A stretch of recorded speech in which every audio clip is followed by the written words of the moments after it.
ದೇವರ ಹಾಗೆ ನಮ್ಮ ಸ್ವಾಮೀಜಿಯವರ ಸ್ಮರಿಸುತ್ತಾ ಇಲ್ಲಿ ಬಂದವರಿಗೆ ಶುಭಾಶೀರ್ವಾದವನ್ನು ಕೊಡ್ತಾ ಇದ್ದೇವೆ. ಸೇವಾ ಭಾರತಿ ಎಂದು ಅದರ ಅರ್ಥವೇ ಏನು? ಸೇವೆಯನ್ನು ಜನರಿಗೆ ಅರ್ಪಿಸುವುದು ಅಂತ.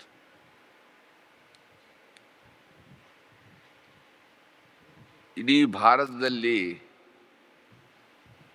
ಮಂಗಳೂರು ಅಥವಾ ಕಾಸರಗೋಡು ಅಲ್ಲ, ಇಡೀ ಭಾರತದಲ್ಲಿರುವ ದೊಡ್ಡ ಸಂಘ ಸಂಸ್ಥೆ.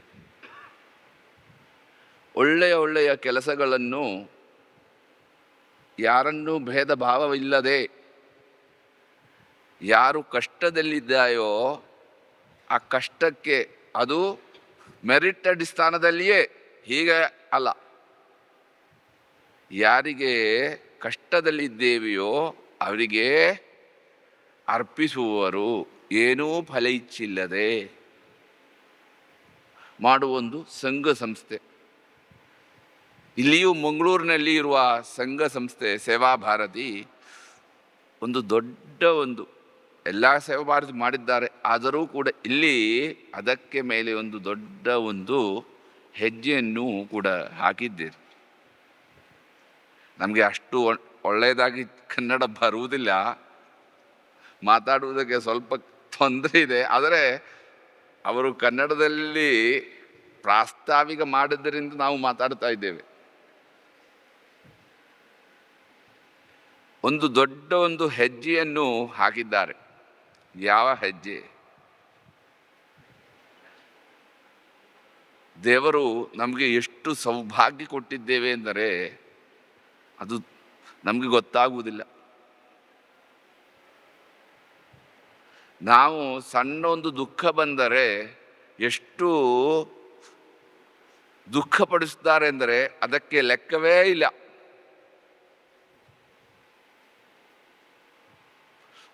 ಮುಳ್ಳು ನಮ್ಮ ಕಾಲಿಗೆ ಕಚ್ಚಿದರೆ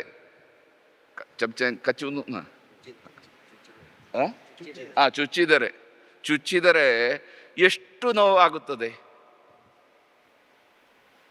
ಆವಾಗಲೂ ನಾವು ಸಣ್ಣ ಬೊಬ್ಬೆ ಹಾಕುತ್ತೇವೆ, ಸಣ್ಣ ನಾವು ಎಣಿಸಿ ಆವಾಗಲೇ ಬೇಡ, ಸಣ್ಣ ಗಾಯ ಆದರೂ ಕೂಡ ಸಾಕು, ಎಷ್ಟು ನೋವು ಅನುಭವಿಸ್ತೇವೆ. ನಮಗೆ ಇಷ್ಟು ದೇವರು ದುಃಖ ಕೊಟ್ಟಿದ್ದಾರಾ ಎಂದು. ಆದರೆ ಇಲ್ಲಿರುವ ಏನೋ ಮಕ್ಕಳು, ಅವರನ್ನು ನೋಡಿದರೆ ಅವರಲ್ಲಿರುವ ಕಷ್ಟ ನಮಗೆ ಖಂಡಿತ ದೇವರು ಕೊಡಲಿಲ್ಲ. ಅದರ ಅಂಶವನ್ನೂ ಕೂಡ ನಮಗೆ ಕೊಡಲಿಲ್ಲ.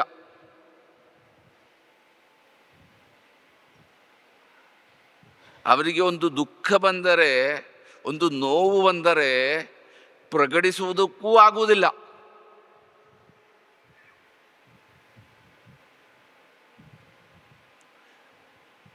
ಏನಾಗುತ್ತಾ ಇದೆ ಎಂದು ಅವರಿಗೆ ಆದರೆ ನಮಗೆ ಏನಾಗುತ್ತದೆ ಎಂದು ಪ್ರಕಟಿಸುವುದಕ್ಕೆ ನಾನಾ ವಿಧದಿದೆ. ನಮಗೆ ದುಃಖ ಬರುತ್ತದೆ, ಆ ದುಃಖ ಹೋಗುತ್ತದೆ. ಸುಖಸ್ಯಾಂದೇ ದುಃಖಂ, ದುಃಖಸ್ಯಾಂದೇ ಸುಖಂ. ಆದರೆ ಆ ಮಕ್ಕಳಿಗೆ ಯಾವಾಗಲೂ ದುಃಖ. ಅವನನ್ನೂ ಕೂಡ ನಮ್ಮ ಕರ್ತವ್ಯ, ಅವರನ್ನು ಕೂಡ ಶುಶ್ರೂಷೆ ಮಾಡುವುದು. ನಾನಾ ಜನ ಶುಶ್ರೂಷಾ ಕರ್ತವ್ಯ ಕರವನ್ಮಿತೇಹೇ. ಜನರ ಶುಶ್ರೂಷೆ ಮಾಡುವುದು ನಮ್ಮ ಕರ್ತವ್ಯ. ಆ ಮಕ್ಕಳನ್ನೂ ನೋಡುವುದು, ಅವರ ಕಷ್ಟಕ್ಕೆ ನಾವು ಸಣ್ಣ ಮಟ್ಟಿಗೆ ಸ್ಪಂದಿಸುವುದು ನಮ್ಮಿಂದ ಆಗುವುದು. ಆ ಉದ್ದೇಶದಿಂದ ಪ್ರಾರಂಭವಾದ ಸಂಘ ಸಂಸ್ಥೆ ಚೇತನ ಸೇವಾ ಭಾರತಿ ಅಂಡರ್ನಲ್ಲಿ. ಈಗ ಹೇಳಿದರು 33 ವರ್ಷ. ನಮ್ಮ ಹಿಂದೂ ಸಮಾಜದಲ್ಲಿ ಹೀಗಿರುವ ಸಂಘ ಸಂಸ್ಥೆಗಳು ಬಹಳ ಕಡಿಮೆ.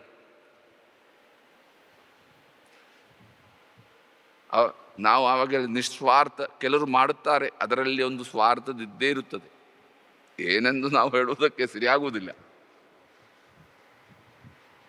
ನಿಸ್ವಾರ್ಥವಾಗಿ ಯಾರನ್ನೂ ಭೇದ ಭಾವವಿಲ್ಲದೆ 33 ವರ್ಷದ ಹಿಂದೆ, ಅದೂ ಕೂಡ ವೆಂಕಟರಮಣ ದೇವಸ್ಥಾನದ ಜಾಗದಲ್ಲಿ, ವಿಠೋಬ ದೇವಸ್ಥಾನದ ಎದುರಿನಲ್ಲಿ ಪ್ರಾರಂಭವಾಗಿ ಬೆಳೆಸಿದ ಒಂದು ಸಂಘ ಸಂಸ್ಥೆ. ಅದು ಬೆಳೆಸುತ್ತಾ ಬಂದ ಮೇಲೆ ದೊಡ್ಡ ಮಟ್ಟಿಗೆ ಮಾಡಬೇಕು ಎಂದು ಇಲ್ಲಿ ಒಂದು 5-6 ವರ್ಷದ ಹಿಂದೆ ಪ್ರಾರಂಭ ಆದ, ಈಗ ಒಂದು ಹಂತಕ್ಕೆ ಬಂದು ನಿಂದಿದೆ. ಆದರೆ ಈಗ ಇಷ್ಟು ದೊಡ್ಡ ಕಟ್ಟಡ ಆಗಿದೆ. ಕಟ್ಟಡ ಆದಲೇ ಆಗುವುದಿಲ್ಲ, ಕಟ್ಟಡದ ಮೇಂಟೆನೆನ್ಸೇ ಅಲ್ಲ. ನಾವು ಬರುವಾಗ ಹೇಳಿದೆ ಹೇಗೆ ನಡೆಯುತ್ತಾ ಇದೆ ಎಂದು. ಇಷ್ಟು ಮಕ್ಕಳಿದ್ದಾರೆ, ಆ ಮಕ್ಕಳನ್ನು ಪೋಷಣೆ ಮಾಡಬೇಕು. ಸಾಧಾರಣ ಮಕ್ಕಳಿಗೆ ಪೋಷಣೆ ಮಾಡುವುದೇ ಕಷ್ಟ. ಹಾಗೆ ಇರುವಾಗ ಆ ಮಕ್ಕಳನ್ನು ಸ್ಪೆಷಲ್ ಕೇರ್ ಮಾಡಬೇಕು ಅಂತ ಉದ್ದೇಶದಿಂದ ಇಲ್ಲಿ ಇದು ಪ್ರಾರಂಭ ಆಗಿದೆ. ಆದರೆ ಪ್ರಾರಂಭವಾಗುವಾಗಲೇ ನಾವು ನೋಡಿದ್ದೇವೆ, ಸ್ವಾಮೀಜಿಯರೇ 6 ಎಕರೆ ಜಾಗ ಸಿಕ್ಕಿದೆ, ಹೇಗೆ ಮಾಡಬೇಕು ವಿಚಾರ. ಆದರೆ ದೇವರು ಏನೋ ಈ ಸ್ಥಿತಿಗೆ ಬಂದು ಬಿಟ್ಟಿದೆ.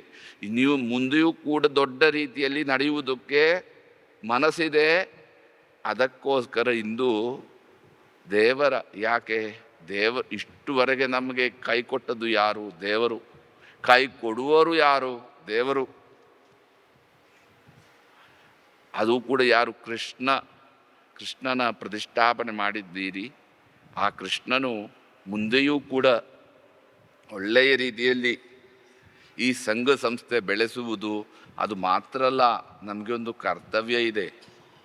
ನಾವು ದೇವರ ಹತ್ರ ಪ್ರಾರ್ಥನೆ ಮಾಡಬೇಕಾದ್ದು, ಇನ್ನು ಯಾರಿಗೂ ಈ ಕಷ್ಟವನ್ನು ದೇವರು ಕೊಡದೇ ಇರಲಿ ಎಂದು. ಅದು ನಮ್ಮ ಕರ್ತವ್ಯ. ಅದು ಯಾರೋ ಇರಲಿ, ಮನುಷ್ಯನಿಗೆ ಆ ತಂದೆ ತಾಯಿ ಅನುಭವಿಸುವ ನೋವು ಅವರಿಗೆ ಮಾತ್ರ ಗೊತ್ತು. ಯಾರಿಗೇ ಬರಬಾರದು ಆ ಕಷ್ಟ. ನಾವಿಂದು ಬರುವಾಗ ಒಂದೇ ಒಂದು ಮಾತು ಹೇಳಿದೆ, ನಾವು ಬರ್ತೇವೆ, ಒಂದು ಕಂಡೀಷನ್ ಇದೆ, ಏನೆಂದರೆ ಯಾರ ಮಕ್ಕಳಿರಬಾರದ್ದು ಎಂದು. ಯಾಕೆಂದರೆ ಒಂದೇ ಸಾರಿ ನಾವು ಅವರ ಚೇತನಾ ಸ್ಕೂಲಿಗೆ ಹೋಗಿದ್ದೇವೆ. ಅದರ ಮೇಲೆ ಅವರ ಅವಸ್ಥೆ ನೋಡಿದ ಮೇಲೆ ನಮಗೆ ಬೇಡಪ್ಪ, ಆಗುವುದಿಲ್ಲ. ಯಾಕೆಂದರೆ ಅಷ್ಟು ಕಷ್ಟ. ಒಂದು 8 ಗಂಟೆ ಇವರು ನೋಡಿಕೊಳ್ಳುವುದು. ಆ ತಂದೆ ತಾಯಿಯವರು ಜೀವನ ಪರ್ಯಂತ ಆ ಉದ್ದೇಶದಿಂದ, ಮತ್ತೆ ಆ ತಂದೆ ತಾಯಿ ಮನಸ್ಸಿನಲ್ಲಿ ಇದ್ದೇ ಇರುತ್ತದೆ, ನಮ್ಮ ಕಾಲದಲ್ಲಿ ಸರಿ, ನಾಳೆದ್ದು ಆ ಉದ್ದೇಶದಿಂದ ಇಲ್ಲಿ ಮಾಡಿಸಿದ್ದೀರಿ. ಇದು ಸದುಪಯೋಗವಾಗಲಿ ಎಂದು ಮಾಡಿಸಿದ್ದೀರಿ. ಅದಕ್ಕೋಸ್ಕರ ನಮ್ಮೊಂದು ಕರ್ತವ್ಯ, ನಾಳೆ ನಮ್ಮೊಂದು ಪ್ರಾರ್ಥನೆ ಇರಬೇಕು, ಯಾರಿಗೂ ಈ ಅವಸ್ಥೆ ದೇವರು ಕೊಡದೇ ಇರಲಿ. ಅದು ನಮ್ಮ ಪ್ರಥಮ ಕರ್ತವ್ಯ. ಏನೋ ಕಾರಣದಿಂದ ಬಂದೇ ಬರುತ್ತದೆ ಸಂಸ್ಕಾರ. ಈಗ ಪುತ್ತೂರು ಸೈಡ್ ಅಥವಾ ಕಾಸರಗೋಡು ಸೈಡ್ ಎಂಡೋಸಲ್ಫಾನ್, ರಬ್ಬರಲ್ಲ, ಇದು ಬೇರು ಬೀಜ, ಅದಕ್ಕೆ ಇದು ಮಾಡುವುದಕ್ಕೆ ಇಲ್ಲಿ ಎಷ್ಟೋ ಜನರಿಗೆ ಬಂದದ್ದು. ಈಗ ಬ್ಯಾನ್ ಮಾಡಿದಿರಬಹುದು, ಅದರಿಂದಲೆಲ್ಲವೂ ಕೂಡ ಬಂದಿದೆ. ಆದರೆ ನಾವು ಎಣಿಸಬೇಕು, ಆಗದೇ ಇರುವುದಿಲ್ಲ, ಅದು ನಮಗೆ ಗೊತ್ತು. ಆದರೆ ನಮ್ಮ ಪ್ರಾರ್ಥನೆ ಜೊತೆಯಲ್ಲಿ ಈ ಪ್ರಾರ್ಥನೆಯಲ್ಲಿಯೂ ಕೂಡ ಇರಬೇಕು. ಯಾಕೆ? ಯಾರಿಗೇ ಈ ಕಷ್ಟ ಕೊಡದೇ ಇರಲಿ. ಈ ಹಂತ ಏನೆಂದರೆ ಇದು ಜೀವನ ಪರ್ಯಂತ ಇರುವ ದುಃಖ.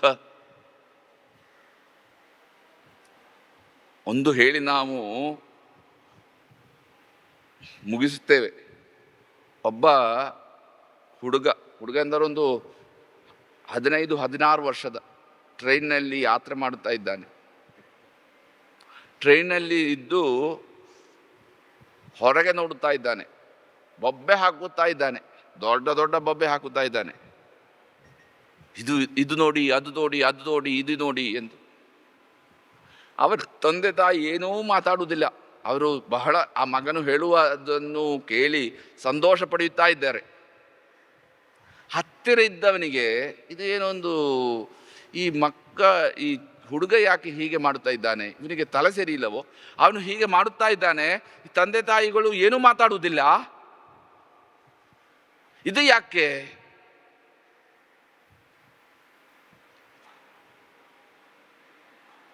ಸ್ವಲ್ಪ ಸಮಯ ಹೋಗಿದೆ, ಇವನು ಬೊಬ್ಬೆ ಹಾಕುತ್ತಾ ಇದ್ದಾನೆ.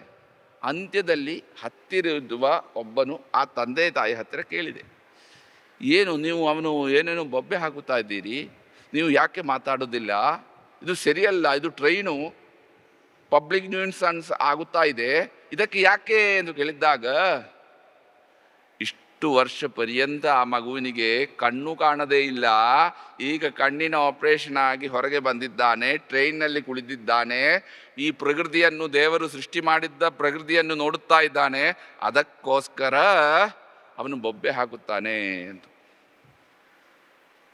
ಒಂದು ಕಣ್ಣಿಲ್ಲದೆ ಇದ್ದರೆ ದೇವರು ಮಾಡಿದ್ದ ಬಹುಚಿತ್ರ ಜಗತ್ ಬಹುತಾಕರಣಾತ್, ಈ ಸೃಷ್ಟಿಯನ್ನು ಕಣ್ಣಿಲ್ಲದವನಿಗೆ ಕಾಣದೇ ಇದ್ದರೆ ಅವನು ಎಷ್ಟು ಕಷ್ಟ, ಜೀವನ ಪರ್ಯಂತಿರುವ ಕಷ್ಟ. ಆ ಕಷ್ಟವನ್ನು ದೂರ ಮಾಡುವುದಕ್ಕೆ ಅವರಿಗೆ ಒಂದು ಸಹಾಯ ಆಗುವಂತೆ, ಯಾರಿಗೆ? ತಂದೆ ತಾಯಿಗಳಿಗೆ ಅವನ ಜೀವನದಲ್ಲಿ ಒಳ್ಳೆಯದಾಗಬೇಕು ಎಂಬ ಉದ್ದೇಶದಿಂದ ಈ ಸ್ಥಾಪನೆ ಮಾಡಿದ್ದುದು. ಈಗ 33 ವರ್ಷದಲ್ಲಿ ಬೆಳೆದು ಒಂದು ಅಶ್ವತ್ಥ ವೃಕ್ಷದ ಹಾಗೆ ಆಗಿದೆ. ಮುಂದೆಯೂ ಕೂಡ ಏನೂ ಕಷ್ಟ ಇಲ್ಲದೆ, ಏನು ವಿಘ್ನ ಬರುತ್ತದೆಯೋ ಆ ವಿಘ್ನಗಳನ್ನೆಲ್ಲವೂ ನಿವಾರಣೆ ಮಾಡಿ ಈ ಸ್ಥಾಪನ ಬೆಳೆಯಲಿ ಎಂದರೆ ಅರ್ಥ ಏನೆಂದರೆ, ಜನರು ಹಾಗೆ ಬಂದು ಹೆಚ್ಚು ಬೆಳೆಯಲಿ ಎಂಬ ಅರ್ಥ ಅಲ್ಲ, ಬರಬಾರದು.